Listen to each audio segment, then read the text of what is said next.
sabuuradii 17 Rabbiyo xaqa maqal oo qayladeyda u jeeso oo baryadeedu dhagta u dhig taasoo aan ka bixin bushimo khiyaano leh xukunkaygu ha ka yimaado hortaada oo indhahaaguna cadaalad ha fiiriyeen qalbigayga waad jaabisay oo habeenimaad isoo booqatay waad i imtixaantay oo wax shar ah igama aadan helin waxaan u qasdiyey inaan afkayga xadgudbin shuquladii dadkana waan ka hadhay oo ereyada bushimahaaga ayaan kaga joogsaday jidadkii ku wax dulma oo dhan si aanan cagahayga u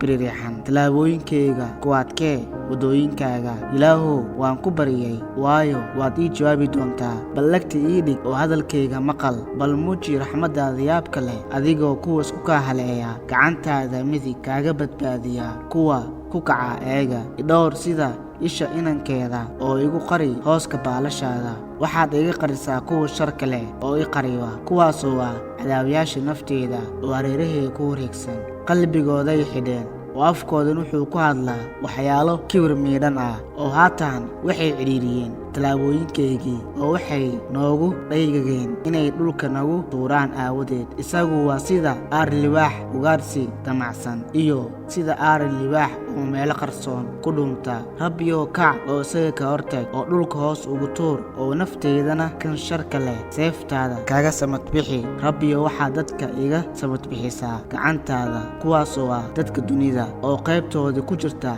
nolosha adduunkan oo aad calooshooda ka buuxisaa qasnadaada iyagu waxay ka dhargeen caruur oo maalkooda harayna waxay ugu tagaan dhalankooda laakiinse anigoo xaqnimaan wejigaaga ku fiirin doonaa oo waa ideeqi doonaa markii aan ammaantaada arko oo aan ekaantaada la soo tooso